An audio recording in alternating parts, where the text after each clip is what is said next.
Good evening, I'm Ces Orenia Drilon. I'm Pauline Verzosa. And I'm Sean Yao. The big stories tonight. Finally, President Bongbong Marcos has signed the 2026 spending bill, minus 96.5 billion pesos worth of unprogrammed funds. But the inclusion of such appropriation in the budget will still be challenged before the Supreme Court. And on the first Monday of the new year, contractor Sara Diskaya, Senator Joel Villanueva, and former Senator Bong Revilla put on legal record what they have said all along. They are not involved in ghost flood control projects. And the brazen capture of Venezuelan President Nicolas Maduro has got many wondering, has the United States just claimed parts of the world as its rightful space of influence? Let me be clear. The unprogrammed appropriations are not blank checks. We will not allow the unprogrammed appropriations to be misused or treated as a backdoor for discretionary spending. Its utilization is provided with safeguards and is only available when clearly defined triggers and tests are met and will be released only after careful validation. I will have to challenge it before the Supreme Court. Maliwanag naman sa PhilHealth decision ni Justice Hernando, siya nagsabi na all forms of unprogrammed appropriations are unconstitutional. As President Bongbong Marcos signed this year's national budget, he also declared that he trimmed it further. That's to remove most of the unprogrammed appropriations amounting to more than 90 billion pesos. But some lawmakers are still not convinced it's soft pork proof. One congressman is even planning to challenge the General Appropriations Act before the Supreme Court. Questions also remain on aid or ayuda programs and flood control, which are still receiving funding under the 2026 budget. Mobile journalist Julie Baiza with tonight's big story. A few days after the end of the fiscal year, or on January 5, 2026, President Bongbong Marcos finally signed the 6.7 trillion peso national budget. But some items in the spending bill submitted by the Bicameral Conference Committee did not make the final cut. Among those vetoed were unprogrammed appropriations or UA worth 92.5 billion pesos. The fund covers budgetary support for government-owned and controlled corporations or GOCCs, the Philippine government's counterpart for foreign-assisted projects, and the so-called prior year's local government unit shares. No UA as well for the Comprehensive Automotive Resurgence Strategy or CARS program, revitalizing the automotive industry for competitiveness enhancement or RACE program, for comprehensive and adequate insurance protection of strategically important government assets and interests, and payment of personal services requirements. Only 3 items under unprogrammed appropriations remained: support for foreign-assisted projects, the 97 billion peso revised AFP modernization program, and the 50 billion peso risk management program. We acknowledge the support of Congress in limiting the unprogrammed appropriations to essential needs. However, I push further and reduce it to the absolute bare minimum. This shall be at the level lowest since 2019. Let me be clear. The unprogrammed appropriations are not blank checks. We will not allow the unprogrammed appropriations to be misused or treated as a backdoor for discretionary spending. Yung pag-validate yan, of course, aside from that validation, we need to, of course, kailangan natin ma-meet yung requirements or even triggers. One is, when we have excess revenue, that's the time that we can also unlock that program. It should be aligned with the plan of the national government. Second, it should have ready for implementation, of course. And of course, yung ating prioritization as far as the agency is concerned. But there's that lingering question on MyFIP, or the medical assistance for indigent and financially and other aid or ayuda programs under the 2026 budget, which are vulnerable to patronage politics. But as Marcos puts it, bawal ang epal. Politicians shall be barred from the distribution of any financial aid, and we shall ensure that the support reaches the intended beneficiaries without patronage. Walang bawas, walang kulang. There is a special provision in the budget or a general provision in the budget na bawal yung mga politiko during the actual disbursement or the actual pamimigay nito sa mga kababayan natin. So susundan natin yung guidelines na yan under the General Appropriations Act of 2026. Wala yan dati. Then, there are the confidential funds, which amount to 11.8 billion under this year's appropriations. 4.5 billion of this will go to the Office of the President. But despite the name, Malacanang insists that they will be transparent with this fund. OP reports directly to the Senate President and to the Speaker of the House.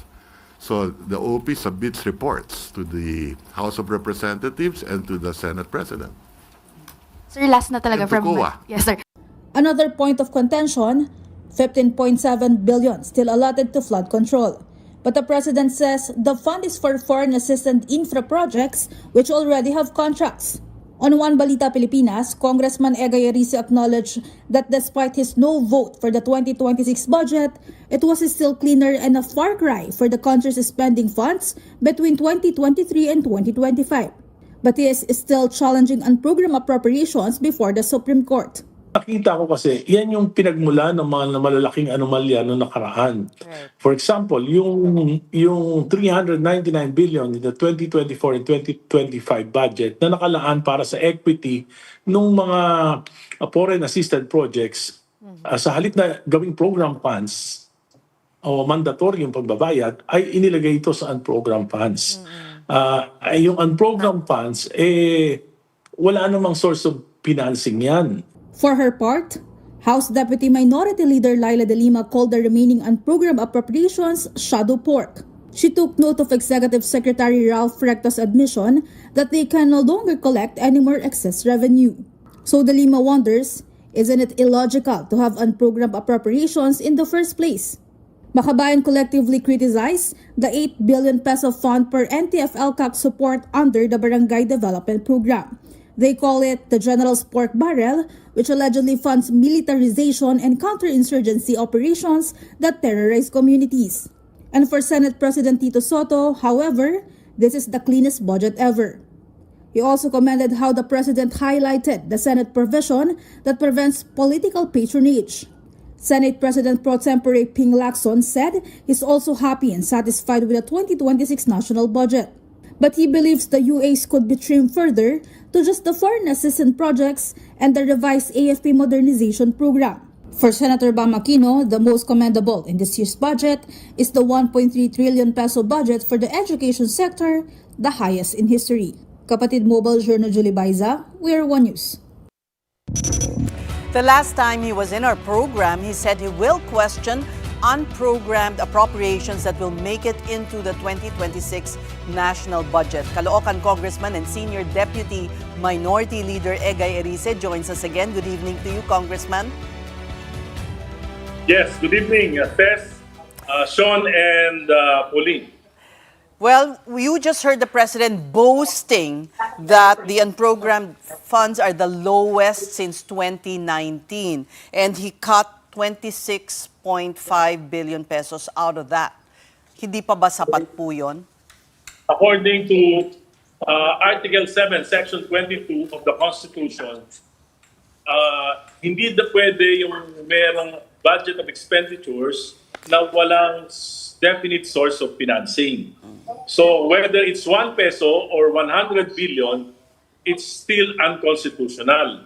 At may pronouncement mismo sa isang decision si Justice Hernando dun sa PhilHealth decision that all forms of unprogrammed appropriations ay unconstitutional. So it's high time na talagang matuldukan na ito, kaya dadaling ko talaga sa Korte Suprema. And Representative Laila De Lima expressed that she wants to join me in filing a petition before the Supreme Court. When will you be doing this? Well, we're just we're finalizing the petition kasi kanina lang naman na publish yung mga approved yung mga pinirmahan ng Pangulo na kasama sa unprogrammed funds. You pointed out something very clear also in your recent interview. You said that if these are for foreign-assisted projects, then they should be programmed. Bakit nakalagay sa unprogrammed? Bakit po naging ganun? Kaya nga, in the 2024 and 2025 GAA, inalis nila yung sa program appropriations yung 399 billion pesos for yung equity sa mga foreign assisted projects. Ano nangyari? Nilagay nila sa unprogrammed funds, hindi na bayaran. Ang nangyari, na-delay yung subway by 4 years at yung PNR elevated railway by 3 years. Meaning, nagkaroon ng 20% increase sa cost dahil doon sa mga commitment fees, increase ng mga prices. Ngayon, nilagay na naman nila sa unprogrammed appropriation yung pondo para sa equity. Pati yung sa teachers, gratuity, pati yung mga share ng local government sa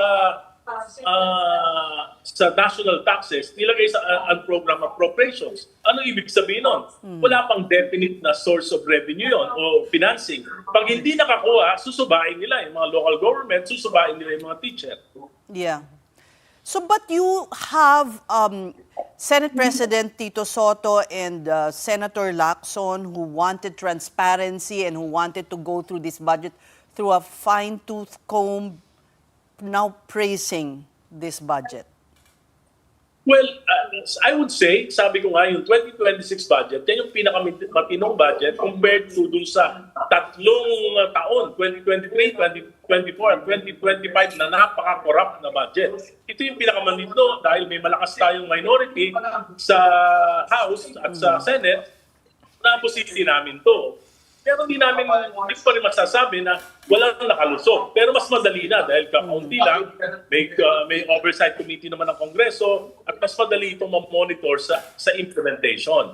Pero bakit sinama pa? Ang tigas naman ng ulo. Bakit naman sinama pa itong unprogrammed appropriation? Kung wala to, di tapos na. Wala na problema.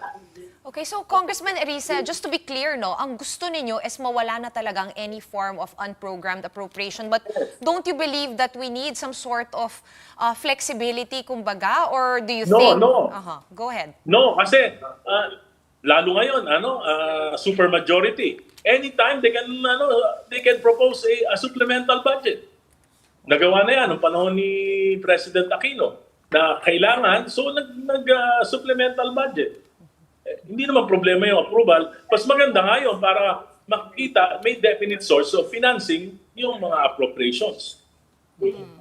But Congressman, aside from the 92.5 billion pesos vetoed by President Bongbong Marcos, in your opinion, meron pa bang ibang dapat vinito si PBBM? Kasi kung titingnan po natin, itong 92 billion, hindi naman talaga siya kasama dun sa 6.793 trillion budget. And there's still a huge chunk na maaring susceptible pa rin po sa korupsyon. Kaya nga, hindi dapat isama ito. Dapat inilalagay ito sa program appropriations. Kaso pinapasukan nila na napakaraming proyekto na hindi naman gaanong mahalaga. Mahalaga yung equity sa mga foreign assisted. Ba't hindi nilalagay yun sa program appropriations? Ba't pinipilit nila ilagay ito sa unprogrammed appropriations? Well, ang sabi nga ni Executive Secretary Ralph Recto, no, hindi daw kasi umabot doon sa timeline. In that case, would your original suggestion of supplemental budget na lang natin? Hindi, yung timeline napakadali nun. Tatanggalin nila yung hindi gano'ng importante, ipapasok nila yan sa program appropriations. Palusot lang yun. Ano ba sa tingin nyo yung hindi gaanong kaimportante? Maraming makikita sa budget na mas importante yung equity to foreign assisted projects. Gaya ng mas importante yung transportation, importante yung sa defense, di ba? Bakit hindi nilagay ito sa program appropriation? Tanggalin na lang yung ibang roads. Di ba? Tanggalin yung ibang ayuda. Yun nga eh. Actually, if you look at kung ano yung vinito ni President Marcos, no, a lot of them are support to industry development, no, yung automotive industry natin, etc. Bukod pa doon sa mga personnel, no, their insurance. Pati yung shares, mandatory shares sa mga local government units. ano yun, mandatory yun, share nila yun sa national taxes. May batas na kailangan ibigay ng gobyerno. Tapos ilalagay mo sa unprogrammed funds. Ngayon, binito pa, di wala na, susubain na nila yung mga local governments. Will that be part of your petition in the Supreme Court or maybe a separate petition, Congressman? That will be kasi nga, sinasabi ko, dapat alisin na yung unprogrammed appropriations para lahat ng mga importante dun lang sa program appropriation. Okay. Now, shifting to another issue that's also hounding the House of Representatives, yung so-called Christmas bonuses. Were you given any? Yes, MOE. MOE. Alam mo, nagkausap kami ni Congressman Libiste, pinaliwanag ko sa kanya, at sabi niya sa akin ngayon, na ang position ngayon, dapat pala dagdagan pa yung aming MOE dahil kulang na kulang. Kasi kung magtatrabaho ang congressman, mas malaki yung constituency work kaysa sa legislative work. Dahil yung mga batas mo na pinapanukala, manggagaling yan sa ground. At kinakailangan meron kang groundwork. At for example, in my district, ang salary ng aking mga district staff, inaabot ng mga 7.8 million a year. Yung opisina ko ron, ako nagre-renta 1.2, pati yung utilities 1.2 million a year. Yung supplies namin, wala kami natatanggap ni isang bond paper sa Kongreso. Lahat yun kami ang lumagastos about 700,000 a year. So dyan napupunta yung MOE, which is about 20 million a year. Kulang pa yan. Pati yung sweldo namin, naabono pa namin yan. So, Congressman, ang ibig niyong bang sabihin, hindi yun dapat ituring na break bonus? Hindi bonus yun. At sabi ko nga, sa media, welcome kayo sa opisina ko na tingnan yung may receipts naman lahat yan, may payroll yan, makikita nyo how district representatives offices operate para makita nyo na mas malaki yung operation sa constituency work kaysa doon sa legislative work. The thing is, ang aking tanggapan sa Kongreso, 6 lang na staff ko. Sa district office, mahigit 20. pero the thing is, parang blanket lang ang pag-liquidate. Hindi nyo kailangan i-itemize ang liquidation. You can just sign that it was kasi used. nakasanayan na yan nung simula pa lang, ako, 8 congressman ako, ganyan na yan, liquidation by certification. Yeah. Pero sa akin, kung may reforms na kailangan, siguro gawin na lang discretionary fund kasi iba-iba naman ang needs ng bawat congressman dahil iba-iba naman ang committee, iba-iba naman ang advocacy, iba-iba naman yung uri na expenditures. Mahirap na gawin na parang itemized na pare-pareho lang. Hindi pwede yun dahil may kanya-kanya kami mga committees, may kanya-kanya kami mga advocacies. Pero Congressman, hindi po ba iba ang MOOE doon sa break bonus na natatanggap ng mga congressmen? 3 times a year ang sinabi po ni Congressman Toby Tiangco, which is before Undas, Christmas break, and yung sa Holy Week. Hindi, iba yun. Tingnan mo yung payroll cost 600,000 a month, yung rental cost 100. Nakukuha ko na MOE 700.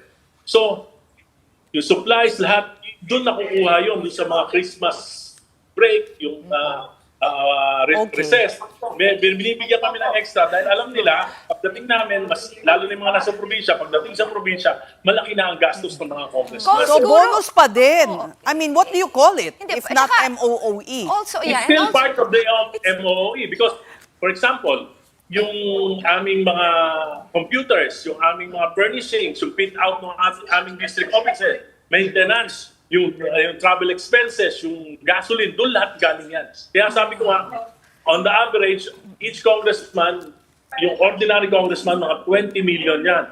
Pero kahit including our salary, ako salary ko about 264,000 a month. Kuminsan, nagagalaw ko pa yon para masustain ko yung district office ko. Bakit namin ginagawa yun? For example, ako, dahil matagal na ako, tapos na yung mga anak ko, wala na ako masyadong pinagkakagastusan.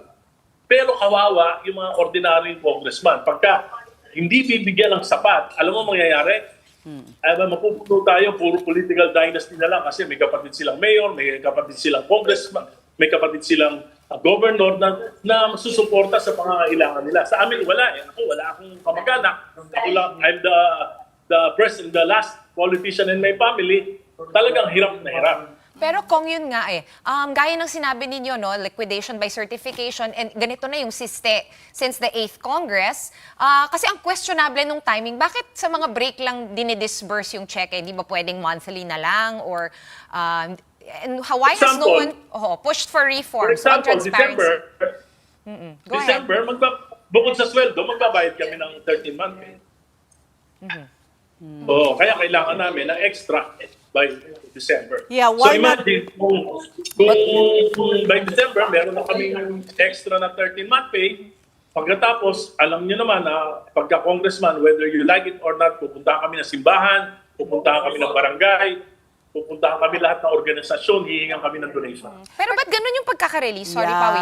Bakit ganun? Bakit bago mag-break? Kasi yun ba yung assumption, babalik ka sa distrito mo kung maybe you're in the province? Yes, kasi it's weird. Yes. Yeah. What reforms Hindi do naman you weird. see? Hindi naman weird. Congressman, you might want Kasi iba some trabaho ng- reforms in the interest of transparency. Like you said, if you're gonna give 13th month pay, edi isulat yun na 13th month pay. Because some congressmen may not be like you na ginagastos sa constituents niya. Pwedeng simpleng ibulsa lang di ba? Well, matatalo ka. Pagka hindi mo gagawin yon kasi may trabaho kami sa malaki yung constituency work ng congressman. At yan, sabi ko nga, I am inviting you in my district office so that you will have a glimpse of how a congressman's district office is operating at kung gaano kalaki ang gastos dito.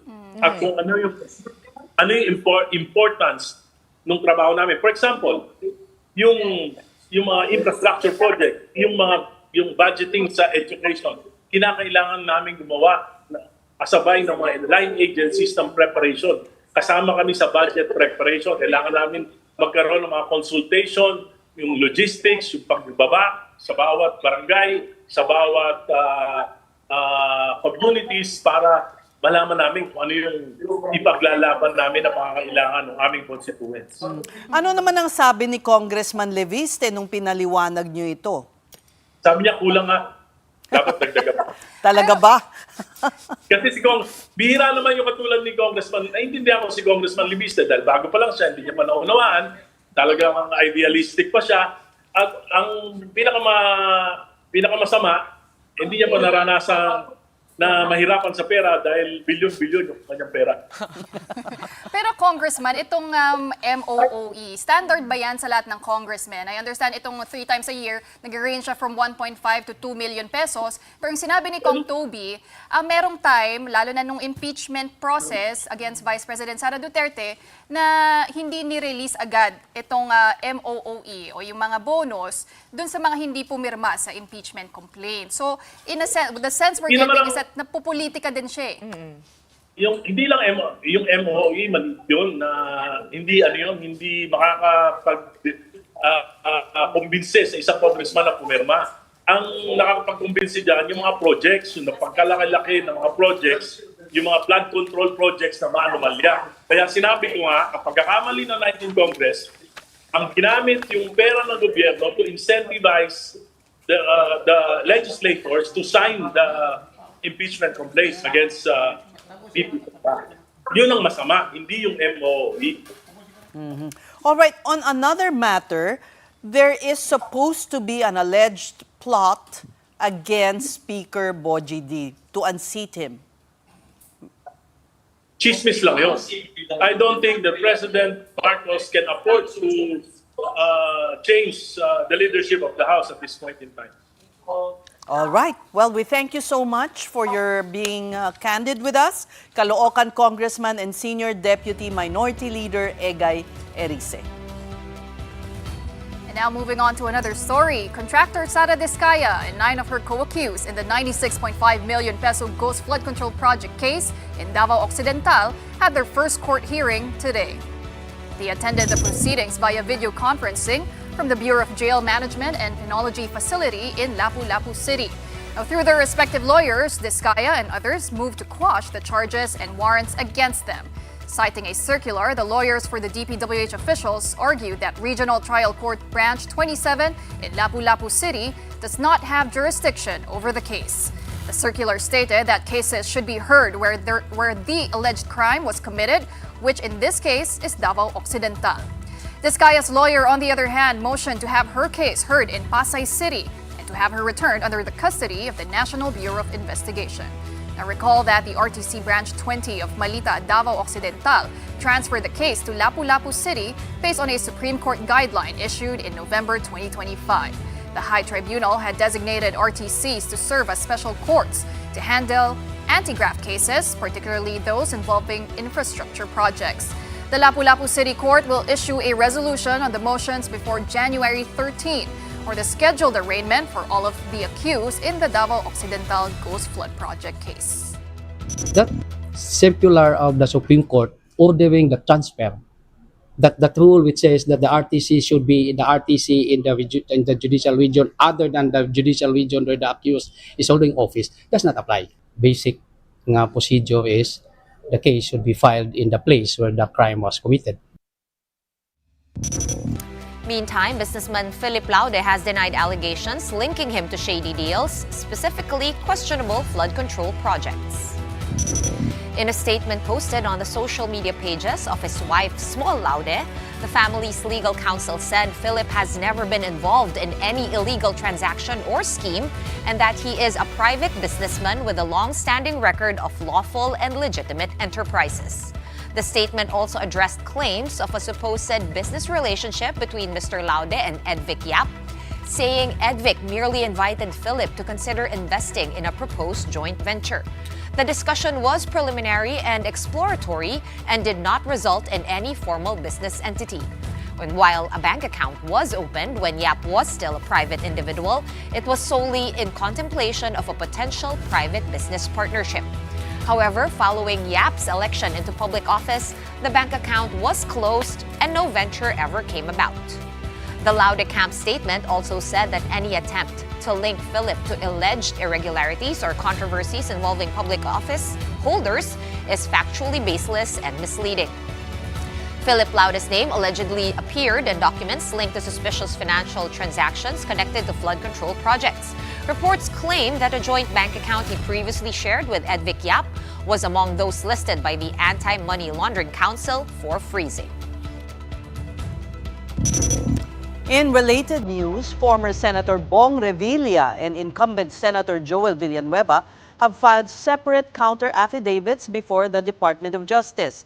This is in response to a complaint accusing them of involvement in alleged anomalous construction projects in Bulacan, an allegation they both denied. Revilla, though, through his lawyer, dismissed the complaint as hearsay, saying it is based on unreliable and unbelievable sources. The lawyer argued that the accusations lack credible evidence and are being used to harass the former senator. Revilla's earlier counter-affidavit was filed December 11, 2025. Meanwhile, Senator Joel Villanueva said his counter-affidavit fully refutes the claims, backed by sworn statements, official records, and documentary evidence. His camp maintains there is no proof he received money from any flood control or government projects. DOJ spokesperson Polo Martinez said the cases involve projects in Bulacan linked to Wow Builders or Top-Notch Catalyst Builders Incorporated. The projects were reported as 100% completed but were later found to be deficient or non-existent. The complaints include allegations of bribery, malversation, and violations of procurement and anti-graft laws. Martinez clarified these cases are separate from earlier complaints involving Sims Construction that have already been referred to the Office of the Ombudsman. We're just going to take a quick break, but coming up, the United States will call the shots in Venezuela for now after it ordered the arrest of the country's president and his wife. A geopolitical expert talks about the impact of that very bold capture, not only on the world, but on the Philippines when the big story returns. Stay tuned.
You're watching the big story here on One News.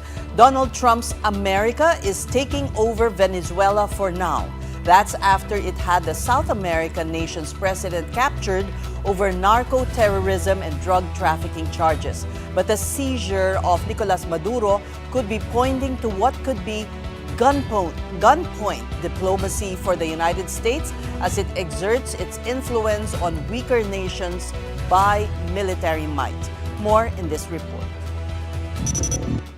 The United States attacked Venezuela and captured its long-serving president Nicolas Maduro in an overnight operation on Saturday. U.S. President Donald Trump promised to put the country under American control for now, including by deploying U.S. forces if necessary. Speaking at a press conference at his Mar-a-Lago club in Florida, Trump said the U.S. would continue to oversee its involvement in Venezuela until such time as they can do a safe, proper, and judicious transition, signaling an open-ended U.S. role in the country. So we don't want to be involved with having somebody else get in, and we have the same situation that we had for the last long period of years. So we are going to run the country until such time as we can do a safe, proper, and judicious transition. And it has to be judicious, because that's what we're all about. But U.S. Secretary of State Marco Rubio suggested that the U.S. would not govern Venezuela day to day other than enforcing an existing oil quarantine on the country. This stood in contrast to Trump's broad but vague claims that the U.S. would at least temporarily run the oil-rich nation. Comments that suggested some sort of governing structure under which Caracas would be controlled by Washington. Well, as I said, we retain all the options we had before this raid and this capture and this arrest was made. We continue. The quarantine is in place right now. If you are a sanctioned boat and you are headed towards Venezuela, you will be seized either on the way in or on the way out with a court order that we get from judges in the United States. We will continue to enforce our sanctions. And that is going to continue to happen until such time as changes are made. The U.S.-Venezuela tensions intensified under Trump after Washington imposed sweeping sanctions, recognized opposition leader Juan Guaido as interim president, and pursued a maximum pressure campaign to isolate Nicolas Maduro's government. The Philippines, for its part, is closely monitoring the evolving situation in Venezuela. The Department of Foreign Affairs is calling on all concerned parties to resolve disputes peacefully and avoid actions that could further escalate tensions. Let's discuss this further with geopolitical analyst Richard Haydarian. Welcome back to The Big Story, Richard. Stress, Drilon. We were just talking about the performativity and optics and all. Remember the other day, simulacra. Yes. Some are wondering if this is a form of performative regime change, because last time I checked, the interior minister, the vice president now constitutionally, the interim president Rodriguez, the defense minister, everyone is there. The remnants of the Chavista regime is there. So was this just regime decapitation and kind of a leverage to pressure the rest of the regime to toe the line? I think it was quite telling that President Trump made it clear that he's not endorsing the opposition leader Machado, who dedicated her Nobel Peace Prize to Trump and everything like that, as the right person to run the country at this point in time. So it's kind of a recognition that the remnants of the Chavista regime, at least in his estimation, are strong enough to still remain in power, and therefore it's just a matter of U.S. cutting a deal with them. But again, there are lots of stories about behind-the-scenes negotiations. Maduro apparently supposedly offered to negotiate. He was offered a gilded exile in Turkey. He did not take it. He danced too much, pissed off Trump, and Trump moved ahead with this operation. There's another version that perhaps parts of the Chavista regime who were not happy with Maduro's reliance on Cuban intelligence forces, among others, kind of cut a deal with the U.S. So there's so much lack of clarity. The only thing that was quite clear is that, at least for Donald Trump, oil does matter, apparently. Everyone was saying, no, this is not about oil, this is about X, Y, and Z. But, I mean, just watch the press conference. Donald Trump made it clear this is indeed about the oil of Venezuela, which is the largest reserve in the world, larger than Saudi Arabia and Iran combined by some measures. But Richard, performative or not, this is an assault on the rule of law, on international law, and the sovereignty of nations. Absolutely. In the same way that performative, I don't know, drug war in Digong had actual effect on the lives of people, including the loss of lives of people. And let's not forget, there were civilians who lost life during these operations. There were, I think, even civilian port facilities allegedly affected. So in fairness to government of at least Spain, Pedro Sanchez, to a certain degree, many governments in Latin America, even the DFA in the Philippines, they mentioned that indeed, this is not, it's the legal justification is not very clear. What international law was exactly broken here? There were attempts by U.S. officials to say this had to do with the alleged involvement of Maduro in drug cartel activities, etc. But if it's the whole regime, then why only Maduro was taken out? So there's lots of questions about this. And as I said, yes, it also could set a precedence, and this is a worry, set a precedence that, well, if your argument is this is about Don Roe doctrine or Donald Trump's Monroe doctrine of, this is our backyard and Russia, China, and the rest should keep away and how dare you to come in? I mean, because the Chinese envoy was there as this operation took effect, then what will stop some in Beijing saying that, well, if Putin did his thing in Ukraine and the US is doing this in Venezuela, why not, maybe not today or tomorrow, but now 5 to 10 years down the road, why not someone in Manila or Taipei, if they pissed us off, will come up with some legal justification and abduct them just because we can. Well, Richard, exactly that, right? Anything that the U.S. does, the whole world catches a cold. That's an old saying. So I'm going to go straight at it. How could this impact us here in the Philippines in terms of course, the tensions ongoing in the West Philippine Sea? You already mentioned China. Well, I mean, first of all, wag natin kalimutan yung kasaysayan. No? The first head of state who was abducted, guess what? Was a Filipino by Americans. I'm talking about General Aguinaldo, right? Who beat the Spanish, right? He was winning the war on his own. Next thing you know, his allies turned on him and cut the deal with the Spanish. And next thing you know, he was captured by them. So we have our own history of having a head of state of ours, President Aguinaldo, being captured by the Americans, quote unquote, captured by the Americans. So there's that history we have to keep in mind. The other thing is that, if you come from a small-sized, medium-sized country, I don't know why you should be so fond of seeing superpowers creating so-called spheres of influence. This is the 19th century we're talking about, 18th century and beyond. There's a reason why we created international law. The reason why we have international law is that so that we don't have a rule of the jungle, we have a rules-based international order. Of course, international law, especially public international law, has been imperfect. We have seen so many conflicts and wars, but the past 7 decades were exceptionally peaceful and prosperous if you look at human history in the past 10,000 years. And a big part of that was because of the effort of internationalists to create public international law, to create the ICC, ICJ, and all of these imperfect yet still consequential institutions. So consequential that Digong is facing justice that he would not have faced in the Philippines, for instance. So speaking of the West Philippine Sea, if the position of the Philippines is we don't want a rule of the jungle, we filed that arbitration case against China, and even if China does not accept it, international law applies. And then you have this situation like this here. Obviously, that puts us in a bind because we're a U.S. ally. And then to make it more complicated, I'm sure there are military experts in the Philippines looking at this and saying, oh my, it looks like the Americans are still the military superpower, considering how seamlessly they conducted these operations. Even Chinese military experts are watching this very carefully because they were also flabbergasted by the seamlessness of this operation. So there are many mixed signals being sent to the Philippines, but as I said, naturally, as a mid-sized country, as a global South country, we should be invested in a rules-based order, not a rule of jungle. Well, Richard, several lawmakers already condemned the U.S.'s actions. And with that said, what do you think our government should do? Should they even do anything to mitigate the possible impacts of what happened in Venezuela? The whole world already anticipating impacts on oil prices and even inflation. Well, on the oil question, I think if you look at the proper analysis, Bloomberg, among others, have released very detailed analysis on this. It's going to take a long time. We're not talking about Middle Eastern oil. This is a very heavy oil that needs a lot of refining.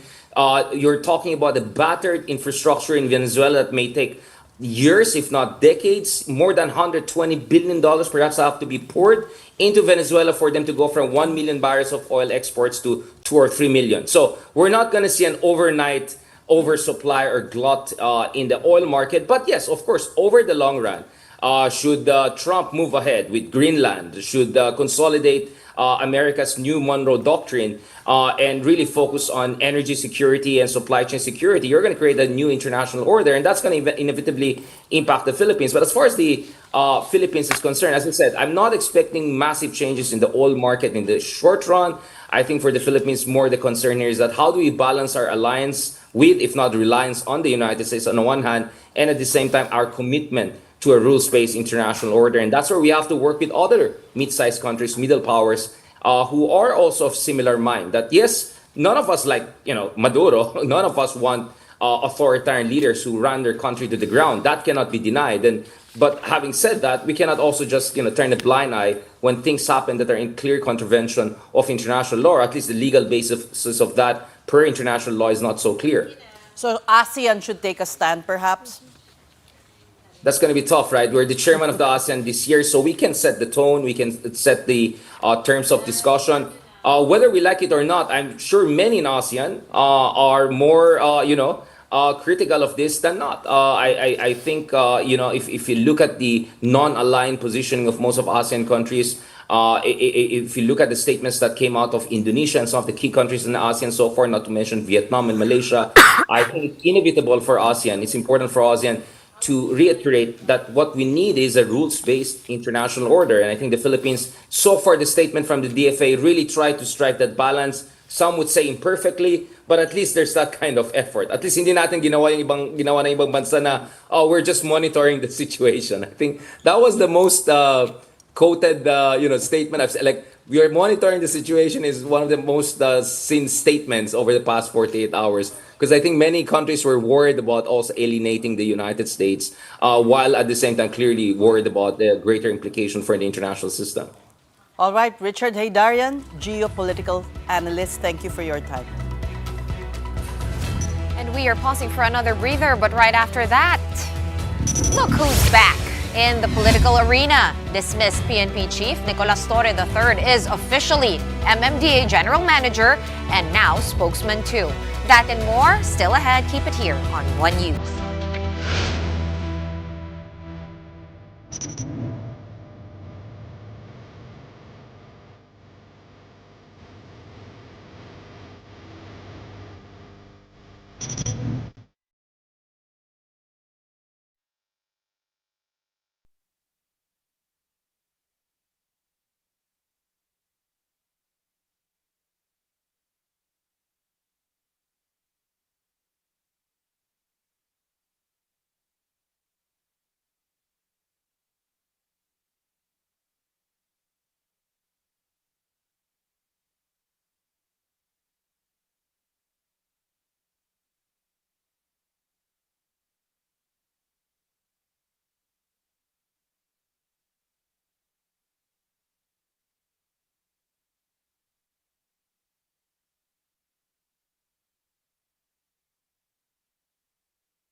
The big story is back with dismissed PNP Chief General Nicolas Torre III back in the political arena.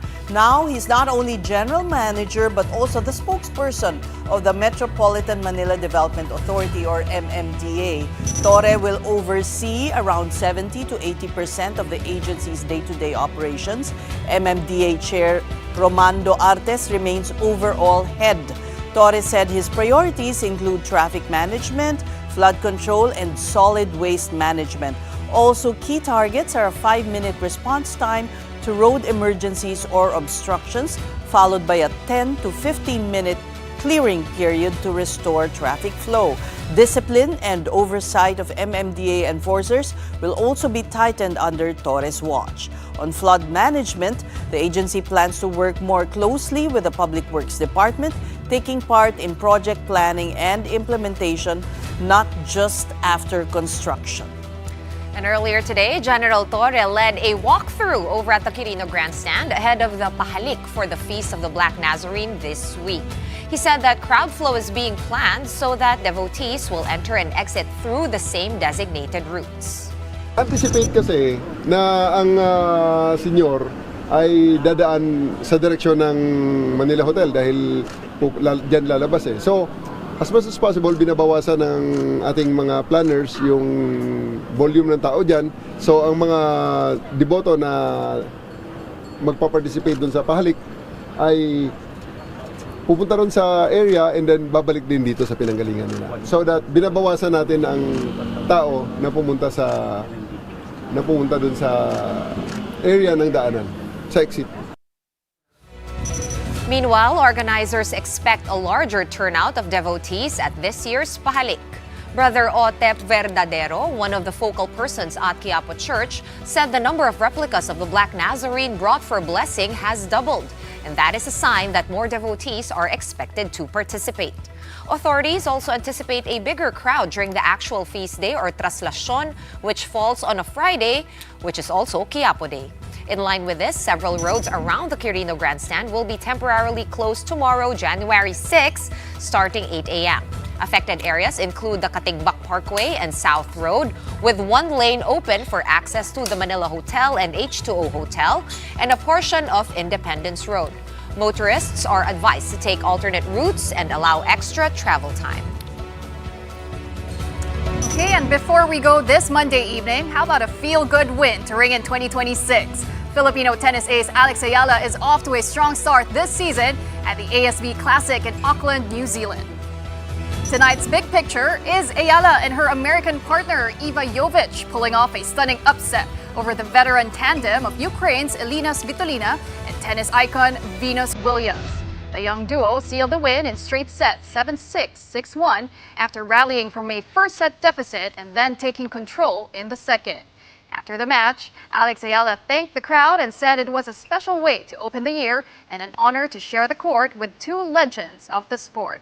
With the win, the Filipino-American pair advances to the doubles quarterfinals, and they now have their sights on the Final Four spot as Ayala also prepares for her singles campaign later this week.